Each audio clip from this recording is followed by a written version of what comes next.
নমস্কার, ভক্তিসাগর ইউটিউব চ্যানেলে আপনাদের স্বাগত। আজকে আমরা জানব নৈহাটির বড়মার মন্দির সম্পর্কে কিছু তথ্য। নৈহাটির বড়মার মন্দিরের মূল কথা হলো ধর্ম হোক যার যার, বড়মা সবার। কেউ ভক্তি ভরে বড়মার দিকে তাকিয়ে থাকলে চোখে জল চলে আসে। এটাই বড়মার মন্দিরের সবচেয়ে বড় মহিমা। নৈহাটির বড়মা এক নাম, এক বিশ্বাস, এক রহস্য। এই মন্দির ঘিরে বছরের পর বছর ধরে ঘুরে চলেছে অজানা অবিশ্বাস্য কিছু ঘটনা। আজ আমরা জানব সেই 5টি ঘটনা যেগুলো স্থানীয় মানুষের মুখে মুখে আজও কিংবদন্তি হয়ে বেঁচে আছে। প্রথম ঘটনাটি হলো বছর 20 আগের ঘটনা।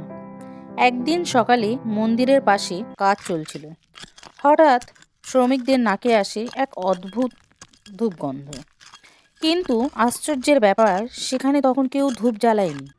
তারা মাটি খুঁড়ে দেখে মাটির নিচ থেকে ধোঁয়া বেরোচ্ছে। ভয় আর ভক্তি মিশে যায় একসাথে। সেই দিন থেকেই মানুষ বিশ্বাস করে বড়মার উপস্থিতি ওই মাটিতে স্থায়ী হয়ে আছে। অনেকেই বলেন ওই গন্ধ মানে বড়মা আশীর্বাদ দিচ্ছেন।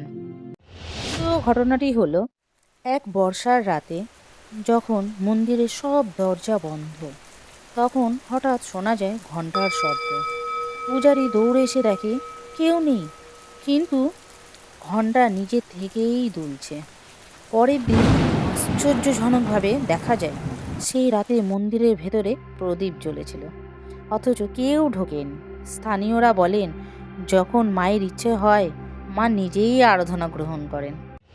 তৃতীয় ঘটনাটি হলো 2019 সালের এক ভয়ঙ্কর কালবৈশাখী ঝড়।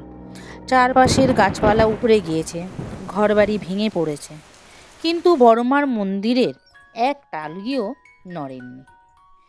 এমনকি মন্দিরের সামনে জ্বলন্ত প্রদীপটাও নিভে যায়নি। মানুষ তখন বুঝেছিল বড়মা নিজে পাহারা দেন।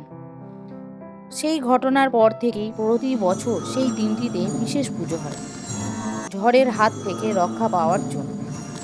চতুর্থ ঘটনাটি হলো এক সন্ধ্যায় মন্দিরে এক অচেনা বৃদ্ধা এসে ফুল ফল ধূপ রেখে চলে যান।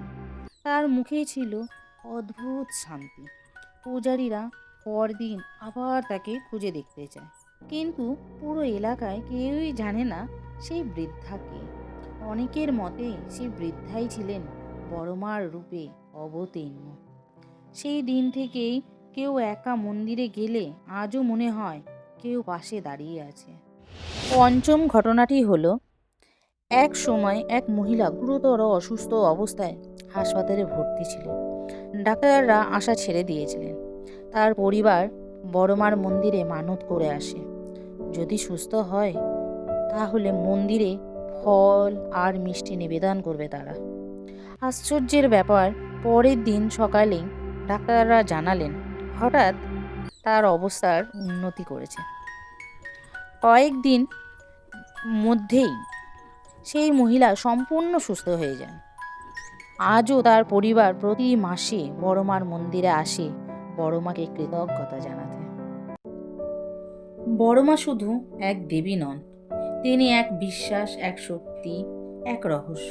হয়তো বিজ্ঞান সব বুঝিয়ে দিতে পারে না, কিন্তু ভক্তি সব অনুভব করাতে পারে। তোমরা বিশ্বাস করো বা না করো, বড়মার অলৌকিক কাহিনী আজও মানুষের জীবনের অংশ হয়ে আছে। যদি ভিডিওটা ভালো লাগে তাহলে লাইক, কমেন্ট এবং শেয়ার করবেন, যেন সবাই জানতে পারে বড়মার এই অবিশ্বাস্য গল্পগুলো।